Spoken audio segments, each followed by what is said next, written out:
Greetings and blessed day to you once again, people of God. It's the Revelator once again. And hoping the grace and the mercy of our Lord Jesus Christ is with you until the end of time. We meet once again in yet another mind-blowing presentation.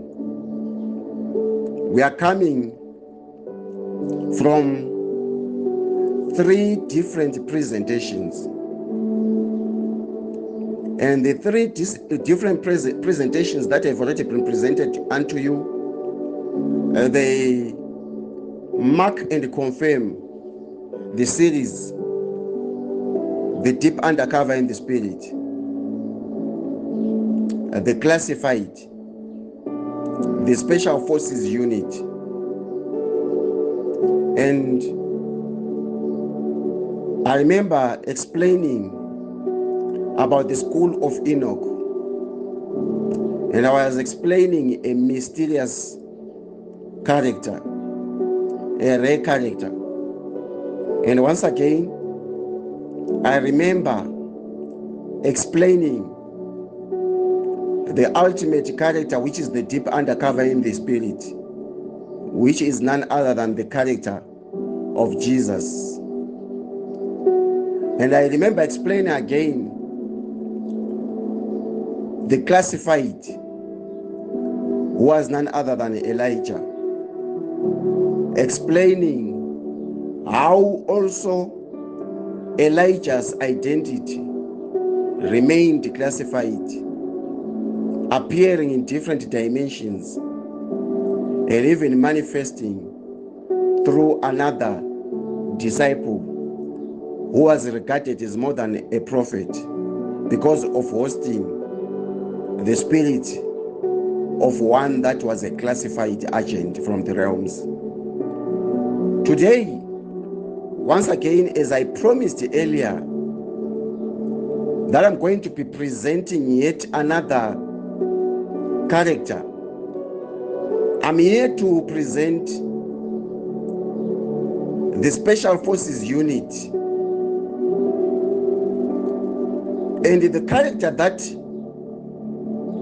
I'm going to be presenting here is no longer the character and the class which is in the knowledge class of information like Enoch. It's no longer the character that is in the deep undercover spirit dimension as Christ. It's no longer in the field of the classified agents like Elijah, but this one was sent under the militia spiritual wing, not just the ordinary militia spiritual wing, but the secret forces intelligence wing. I want to present Moses in the Special Forces unit presentation inside the deep undercover in the spirit presentation series. Moses is raised in Egypt, but before we can even talk about how Moses is raised in Egypt, I want you to know that Moses as a baby is left inside a basket. And after Moses is left inside a basket, Moses gets the privilege of being raised in a palace of the Egyptian system as a prince under the Egyptian system. But whilst all this was happening, there was information through the prophetic that was already known that Moses was the deliverer of the children of Israel that had been in bondage for hundreds of years. But the one that has been sent to deliver the Israelites from the enslavement and the bondage that they had suffered under the Egyptian system does not come automatically to deliver them. He is raised in the Egyptian palace. He is raised as a prince in the system of Egypt. Just for you to know how God operates in a very deep undercover dimension. God operates in mysterious ways that are hidden. And the mysterious ways that are hidden is that Moses, you are the deliverer.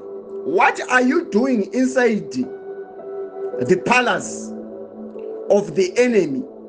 Moses, you are not an Egyptian, but you're supposed to deliver the Israelites.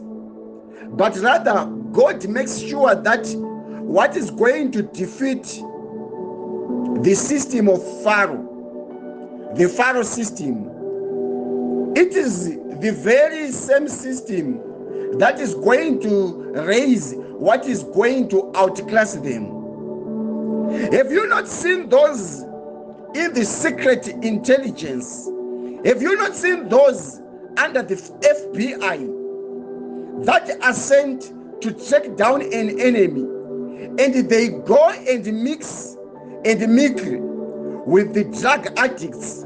They become part of them, and when they become part of them, you are given an assumption that this one is part of them, but later on they uncover their deep undercover identity, and the enemy and the criminal is tracked down and arrested. In such a manner, Moses is sent and raised in the palace. And it's obvious that Moses was raised alongside one that was becoming a Pharaoh. Moses is raised with one of the sons of Pharaoh. And one of the sons of Pharaoh that Moses is raised with in the palace is the one that was going to be Moses' opponent. But these two, their identities remain unspoken. Why? Because they are raised as brothers in the same palace up until the time that Moses' calling was revealed. But before it was revealed, Moses is given the compassion. Moses is given not only the compassion, Moses is given a sympathetic heart to feel pity for the Israelites. And Moses moves out of the palace. He goes and joins himself with the Israelites who were slaves. And after Moses goes and joins himself with the Israelites who were slaves, Moses, already in the palace, has gone against the systems of Pharaoh, or the Pharaoh system. One thing leads to another, and Moses journeys far away. Why? Because he did not want to become part of the system that oppresses those that were part of his loins, those that were part of his tribe, those that were part of his blood. In the process of all these events, Moses does not know that he is now walking in the steps that were already predetermined. And the steps that were already predetermined were the steps that were already ordained and predicted by the prophetic word, that Moses was going to deliver the Israelites out of the bondage of the Egyptian system, which was the Pharaoh system. And then Moses suddenly appears before a burning bush. Moses, you are now appearing before a burning bush. This is going to amaze you. This is going to frighten you. But I want you to know that this was something that God had prepared beforehand, that you were going to have an encounter with God. But the encounter that Moses has with God is an encounter with a burning bush. But inside the burning bush, there was an angel of the Lord that was conversing with Moses. And automatically Moses is conversing with God through an angel of the Lord. Moses is not told who really he is by the burning bush, but the burning bush begins by approaching Moses as if the burning bush does not know who Moses is. And God himself not wanting to reveal to Moses who really he was, to the level that God says, I am what I am.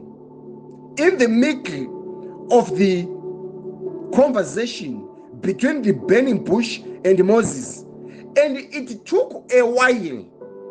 It took a while for the burning bush that was burning and not consuming the bush to convince Moses to go and now execute his assignment, his real assignment that he had been born for. The real assignment that Moses had been born for was not becoming a prince in the Egyptian palace, in the Egyptian system. The real assignment that Moses had been born for in the first place before he had been recovered in the basket that was hidden. The real assignment was that Moses, you are supposed to lead the Special Forces unit. Moses, you are supposed to represent a unit of a command that operates in a warfare dimension. And this unit of command that operates in the warfare dimension was going to approach the government and the system of Pharaoh, not just with words, but through a system of command that would war against the system of Pharaoh. Don't play with a system that was captivating thousands and thousands of Israelites, and they could not escape. They remained in bondage. They remained under oppression as slaves. And one man is being sent to deliver them. So Moses wants to understand, how am I going to be able to deliver these people? All I have is a rod. Moses indeed completely does not have anything at that very point of time except for his rod that he was told to throw down, and it changed into a serpent. And the Lord saying, go and present this miracle before Pharaoh and tell him to let my people go. Do you know why God is sending Moses in such a way?